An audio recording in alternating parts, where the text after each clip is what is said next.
பாலசுப்பிரமணியர் அருளால் ஆன்மீக அன்பர்கள், நேயர்கள், ஜோதிட அன்பர்கள் அனைவருக்கும் அன்பான வணக்கங்கள்.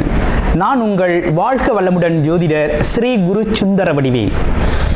இப்போ பார்த்தீங்கன்னா 2025 நடக்க இருக்கிற தமிழ் புத்தாண்டு எப்படி இருக்குது, என்னென்ன விசேஷங்கள் இருக்குது, ஒவ்வொரு ராசிக்கும் எப்படி இருக்கும், என்ன செய்யலாம், என்ன செய்யக்கூடாது, என்ன விதமான வழிபாடுகள் செய்யணும், ஒவ்வொரு நட்சத்திரங்களுக்கும் என்ன விதமான பலன்கள் இருக்குது, இந்த ஆண்டு முழுவதும் இருக்கக்கூடிய கிரக பெயர்ச்சிகளால் ஏற்படக்கூடிய மாற்றங்கள் என்ன, வளர்ச்சி எப்படி இருக்கும், குடும்ப வாழ்க்கை எப்படி இருக்கும், சுப நிகழ்ச்சிகள் எப்படி இருக்கும், வீடு, வண்டி, வாகனம் மற்றும் அசையும் மற்றும் அசையா சொத்துக்கள் யாருக்கு அமையும், குழந்தை பாக்கியம் யாருக்கு கிடைக்கும் அப்படிங்கும் பல்வேறு விஷயங்களை பற்றி இந்த ஒரு வருடம் இருக்கக்கூடிய மொத்த பலனையும் நம்ம இந்த வீடியோ மூலமாக பார்க்க இருக்கிறோம்.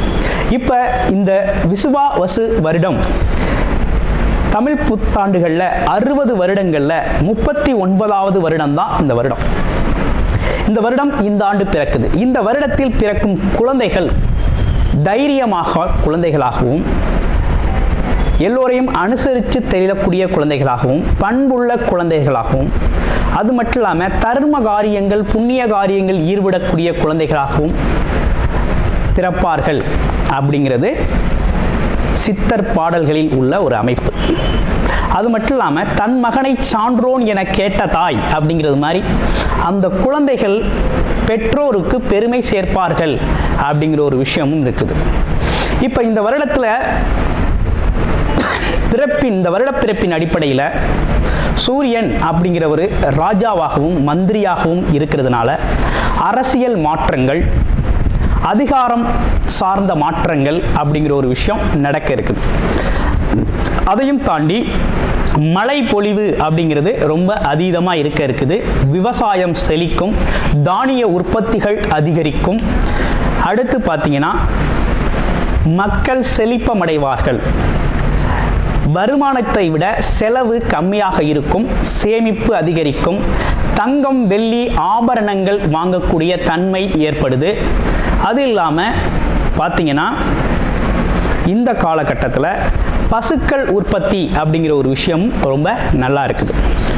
அடுத்து பார்த்தீங்கன்னா மக்கள் மீது வரி அப்படிங்கிற ஒரு விஷயம் அதிகரிக்கக்கூடிய சூழ்நிலை அப்படிங்கிறதும் இருக்குது. ஆக மொத்தத்தில் இந்த விசுவாவசு வருடம் அப்படிங்கிறது மற்ற வருடங்களை விட இந்த வருடத்தில் மக்களின் வளர்ச்சி அப்படிங்கிறது நல்லா இருக்கு. திரைப்படத்துறை ரொம்ப நல்லா இருக்கு. பெண்களுக்கான வளர்ச்சி, பெண்களுக்கான திட்டங்கள் அப்படிங்கிற ஒரு விஷயத்தை அரசாங்கங்கள் அதற்கான முக்கியத்துவம் கொடுக்க இருக்கிறாங்க. அந்த வகையில் அவங்களோட தனி முன்னேற்றம் அப்படிங்கிறது இந்த காலகட்டத்தில், இந்த வருடத்தில் ரொம்ப அதிகமாக இருக்கக்கூடிய அமைப்பு இருக்கு. குறிப்பாக எல்லார் குடும்பங்களிலும் சுப நிகழ்ச்சிகள் நடக்கக்கூடிய ஒரு தன்மை, திருமண பாக்கியங்கள் கைகூடக்கூடிய ஒரு அமைப்பு, குழந்தை பாக்கியங்கள் கிடைக்கக்கூடிய அமைப்பு, கோவில் வழிபாடுகள், தர்ம காரியங்கள், புண்ணிய காரியங்களில் மக்கள் ஈடுபடக்கூடிய ஒரு தன்மை அப்படிங்கிறதெல்லாம் ரொம்ப மிக சிறப்பாக இருக்கக்கூடிய இந்த விசுவாவசு வருடத்தில் உங்கள் ராசிக்கு எப்படி இருக்கும் அப்படிங்கிறத இப்போ பார்ப்போம். ரோஹிணி நட்சத்திரம் காரர்களுக்கு இந்த விசுவாவசம் எப்படி இருக்க போகுது அப்படிங்கிறத பார்க்குறோம். ரோஹிணி அப்படின்னு எடுத்துக்கிட்டோம் அப்படின்னா இந்த காலகட்டத்தில் திருமணம் சம்பந்தப்பட்ட விஷயங்களில் இருந்த தடைகள் நீங்கக்கூடிய ஒரு வருடமாகவும், அதே நேரத்தில் அசையும் மற்றும் அசையா சொத்துக்களாக இருக்கக்கூடிய வண்டி, வாகனங்கள் சம்பந்தப்பட்ட விஷயங்களை வாங்குறதுக்கும் ரொம்ப சிறப்புடைய வருடமாக இந்த வருடம் இருக்குது. திருமண பந்தங்கள் அப்படிங்கிற ஒரு விஷயம் ரொம்ப சிறப்பாக நடக்கும். அதே போல் கூட்டு தொழில் சம்பந்தப்பட்ட விஷயங்கள் நல்லா இருக்குது. வருமானத்தில் இருந்து வந்த தடைகள் நீங்கக்கூடிய வருடமாக இந்த வருடம் அப்படிங்கிறது இருக்குது. அப்போ குடும்பத்தின் ஒற்றுமை அதிகரிக்கும், நீண்ட நாள் தேவைகள் நிறைவேறக்கூடிய வகையில் ரொம்ப அற்புதமாக அமைஞ்சிருக்கக்கூடிய வருடம் இந்த விஸ்வா வருடம். அனைவருக்கும் விஸ்வா வருட புத்தாண்டு நல்வாழ்த்துக்கள். களத்திரக்காரகனாகிய சுக்கிரனை ஆட்சி வீடாக கொண்ட ரிஷபராசி அன்பர்களுக்கு இந்த காலகட்டம், இந்த தமிழ் புத்தாண்டு அப்படிங்கிறது எப்படி இருக்கு அப்படிங்கிறத பார்க்கிறோம். தமிழ் புத்தாண்டு அப்படின்னு எடுத்துக்கிட்டோம்னா விசுவாசு வருடம். இந்த வருடத்தில் 3 விதமான பெயர்ச்சிகள் அப்படிங்கிறது ஏற்பட்டிருக்குது. ஏற்கனவே பார்த்தீங்கன்னா சனி பகவான் பெயர்ச்சி ஆகியிருக்கார். இப்போ அந்த வருடத்தில் குரு பகவான், ராகு பகவான் 2 பேரோட பெயர்ச்சிகள் இருக்குது. அப்போ பார்த்தீங்கன்னா குரு பகவான் அப்படிங்கிறவர் உங்களுடைய ராசியிலேயே இருந்த ஜென்ம குருவாக இருந்த குரு பகவான் இப்போ ராசிக்கு 2ஆம் இடத்துல தனஸ்தானத்தில் போய் அமர்றாரு. தனாதிபதியாக லாப குருவாக வந்து அமர்றாரு. அப்போ நல்ல அருமையான ஒரு ஸ்தான பலம் அப்படிங்கிறது இந்த வருடம் பார்த்தீங்கன்னா மே 14ஆம் தேதிக்கு அப்புறம் ரொம்ப அற்புதமாக இருக்கு. அதே போல மே 18ஆம் தேதிக்கு பிறகு ராகு கேது 11ஆம் இடம் இருந்த ராகு பகவான் அதே நேரத்தில் 5ஆம் இடத்துல இருந்த கேது பகவான் இவங்க 2 பேரும் பெயர்ச்சி அடைகிறாங்க. எப்படின்னு கேட்டிங்கன்னா 10ஆம் இடத்துல ராகுக்கும் 4ஆம் இடத்துல கேது பகவானும் பெயர்ச்சி அடையக்கூடிய ஒரு நிலை அப்படிங்கிறது ஏற்பட்டிருக்கு. அடுத்து இந்த வருடம் முழுவதுமே பார்த்தீங்கன்னா சனி பகவான் 11ஆம் இடத்துல சஞ்சாரம் செய்வார். லாபாதிபதி, தொழிலதிபதி, கர்மாதிபதி அப்படிங்கிறவர் அந்த இடத்துல சஞ்சாரம் செய்கிறார். இதுதான் இந்த வருடத்தில் இருக்கக்கூடிய கிரக மாற்றங்கள், கிரகங்களின் அமைப்பு உங்களுடைய ராசிக்கு. இந்த அமைப்புக்கு என்ன நடக்கும் ரிஷப ராசிக்கு அப்படின்னு எடுத்துக்கிட்டோம்னா, முதல் விஷயம் தொழிலில் எதிர்பார்த்த வகையில் நல்ல லாபம் அப்படிங்கிறத நீங்கள் இந்த வருஷத்தில் எதிர்பார்க்கலாம். தொழில் லாபம் அப்படிங்கிறது ரொம்ப சிறப்பாக இருக்குது. 2வது வேலை உத்தியோகத்தில் ஒரு நல்ல முன்னேற்றம் இருக்குது. உத்தியோகத்தில் நல்ல பதவி உயர்வுடன் கூடிய ப்ரமோஷனை நீங்கள் எதிர்பார்க்கலாம். புகழ் சேரும், கௌரவம் அதிகரிக்கும், செல்வம் சேரும் அப்படிங்கிற ஒரு விஷயம்லாம் ரொம்ப நல்ல அற்புதமாக ரிஷபராசிக்கு இந்த வருடத்தில் ரொம்ப நல்லா இருக்கு. அதுவும் குருவின் பெயராலும். அது மட்டும் இல்லாமல் சனி ராகு இவங்க 2 பேருமே நல்ல ஒரு ஸ்தான பலம் பெற்றிருக்கிறது அப்படிங்கிறது ஒரு நல்ல அமைப்பு அப்படிங்கிறது சூப்பராக இருக்குது. அடுத்து பார்த்தீங்கன்னா மாணவர்கள், இளைஞர்களுக்கு படித்து முடித்த உடனே நல்ல உத்தியோகம் கிடைக்கும், நல்ல வேலை கிடைக்கும், பிடித்த இடத்துல கிடைக்கும், நல்ல வருமானத்தில் வேலை கிடைக்கும். ஸோ முன்னேற்றம் ஏற்படக்கூடிய மாதமாக இந்த மாதம் சிறப்பாக இருக்குது. அடுத்து பார்த்தீங்கன்னா திருமணம் ஆகாதவருக்கு, நீண்ட நாள் திருமணம் ஆகாத ரிஷபராசி அன்பர்களுக்கு கண்டிப்பாக திருமணம் நடக்கும். அதில் எந்த மாற்றம் இல்லை, திருமணம் உறுதியாக நடக்கும். குடும்பத்துக்கு ஒரு ஆளை சேர்க்கக்கூடிய ஒரு அமைப்பு ரொம்ப அற்புதமாக இருக்குது. 3வது விஷயம் என்ன சொல்லுது அப்படின்னு கேட்டிங்கன்னா, குழந்தை பாக்கியம் இல்லாமல் சிரமப்பட்டுக்கிட்டு இருந்தவங்க, குழந்தை செல்வம் இல்லாமல் நீண்ட நாள் தடை சந்தித்தவங்களுக்கு இந்த காலகட்டத்தில் மருத்துவ உதவியின் பெயரில் நல்ல குழந்தை செல்வம் அப்படிங்கிறது கண்டிப்பாக உண்டு. குழந்தை செல்வம் கிடைக்கும். இந்த அமைப்பு ரொம்ப நல்லா இருக்கு. அடுத்து 2வது திருமணம், மறுமணம் செய்கிறதுக்காக வெயிட் பண்ணிக்கிட்டு இருக்கவங்களுக்கும் கண்டிப்பாக மறுமணம் அப்படிங்கிறது நடக்கும். அடுத்து 2வது குழந்தை, முதல் குழந்தை இருக்குது, 2வது குழந்தை வேணும் அப்படின்னு சொல்கிறவங்களுக்கும் இந்த காலகட்டத்தில் குலதெய்வத்தின் அருளால் உங்களுக்கு ஒரு அருமையான குழந்தை, 2வது குழந்தையும் கிடைக்கக்கூடிய ஒரு அமைப்பு அப்படிங்கிறது இந்த வருஷம் ரொம்ப அற்புதமாக அமைஞ்சிருக்குது.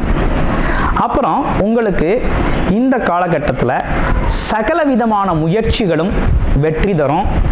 மிகப்பெரிய லெவலில் நல்லதொரு முன்னேற்றத்தை காண்பீங்க.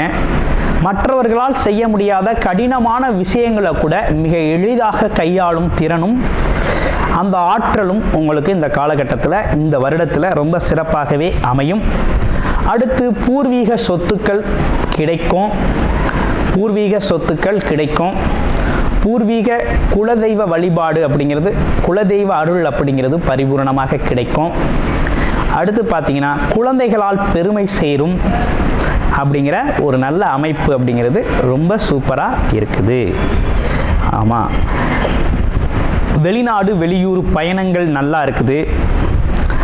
அடுத்து பார்த்தோம்னா தொழில் வளர்ச்சி அப்படிங்கிறது நீங்கள் எதிர்பார்த்த லெவலில் விட பல மடங்கு 100 times 10 times அப்படிங்கிற மாதிரி 1:10 அப்படிங்கிறது மாதிரி 10 மடங்கு வளர்ச்சியையும் சில பேர் 100 மடங்கு வளர்ச்சியையும் அவங்கவுங்க ஜாதகத்தின் அடிப்படையில் நடக்கக்கூடிய தசாபுத்தி அமைப்புகள் ரொம்ப சாதகமாக இந்த காலகட்டத்தில் யோக பலன்களை கொடுக்கக்கூடிய யோகாதிபதியின் திசைகள் நடக்குது அப்படின்னா இந்த காலகட்டத்தில் அள்ளி கொடுக்கக்கூடிய பணக்காரர்கள் லட்சாதிபதி கோடீஸ்வரராகக்கூடிய ஒரு அமைப்பு அப்படிங்கிறது இந்த வருடம் அற்புதமாக ரிஷபராசி அன்பர்களுக்கு அமைஞ்சிருக்கு. இவை அனைத்தும் இந்த காலகட்டத்தில் உங்களுக்கு சிறப்பை தரக்கூடிய வகையில் ரொம்ப அற்புதமாக அமைஞ்சிருக்கக்கூடிய ஒரு நல்ல அமைப்பாக இருக்குது. ஏன்னா 10ஆம் இடத்துல ஒரு பாவி இருக்கணும், இல்லைன்னா பாம்பு கிரகம் இருக்கணும். இப்போ பாம்பு கிரகம், அதுவும் யோகக்காரகன் சொல்லக்கூடிய குரு பகவான் இருக்கிற, அயோகக்காரன் சொல்லக்கூடிய ராகு பகவான் இருக்காரு. அவரை குரு பகவான் பார்க்கிறார். இது மிகப்பெரிய ஒரு சிறப்பு இல்லையா? மிகப்பெரிய சிறப்பு. அதுவும் 9ஆம் பார்வை. அவர் தனஸ்தானத்திலிருந்து வேற பார்க்கிறார், வருமானஸ்தானத்திலிருந்து பார்க்கிறார், குடும்பஸ்தானத்திலிருந்து பார்க்கிறார். அப்போ மங்கள நிகழ்ச்சிகள் வீட்டில் நடக்கும், குடும்ப மகிழ்ச்சி அடையும், குடும்பத்திற்கான நல்ல வருமானம் வரும். அப்போ தொழில் நல்லபடியான முன்னேற்றத்தை தரும்.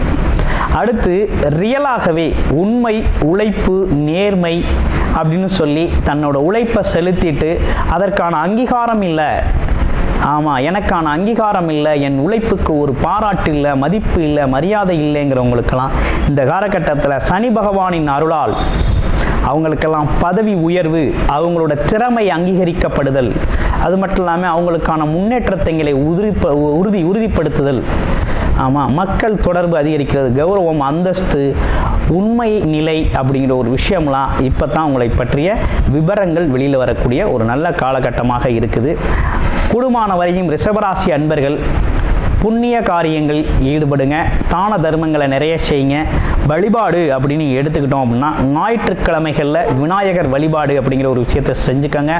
அதே போல் வெள்ளிக்கிழமை துர்க்கையம்மன் வழிபாடு அப்படிங்கிறத தொடர்ச்சியாக செஞ்சுக்கிட்டு வாங்க.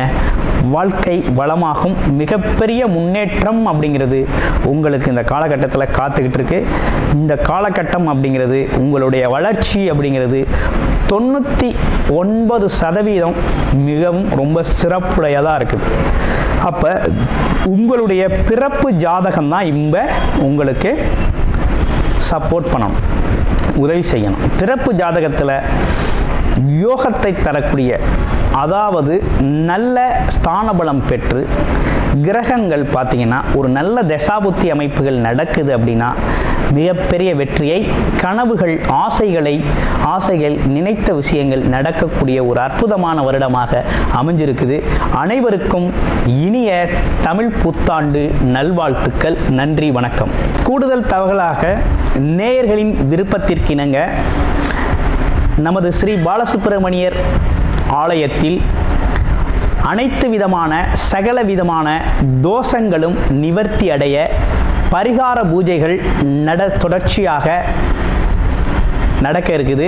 அது மட்டும் இல்லாமல் திருமண தடை, குழந்தையின்மை, தொழில் முன்னேற்றம், வேலை வாய்ப்பு கிடைத்தல், ராகுகேது தோஷங்கள் நிவர்த்தி அடைய, குலதெய்வ அருள் கிடைக்க, கடன் பிரச்சனை தீர, வாழ்வில் பணம், பொருள், செல்வாக்கு அதிகரிக்க, இப்படிப்பட்ட விஷயங்களுக்காக பல்வேறு விதமான சகல பிரச்சனைகளுக்கும் தீர்வு கிடைக்கும் வகையில் பரிகார பூஜைகள் நமது ஸ்ரீ பாலசுப்பிரமணியர் ஆலயத்தில் நேயர்களின் விருப்பத்தின் பேரில் தொடர்ச்சியாக நடக்கிறதுக்கு உங்களுக்கு விருப்பம் இருக்கும் பட்சத்தில் டிஸ்பிளேல தர நம்பருக்கு கால் பண்ணி உங்களுக்கான பரிகார பூஜைகளை ஸ்ரீ பாலசுப்பிரமணியர் ஆலயத்தில் செய்து கொள்ளலாம்.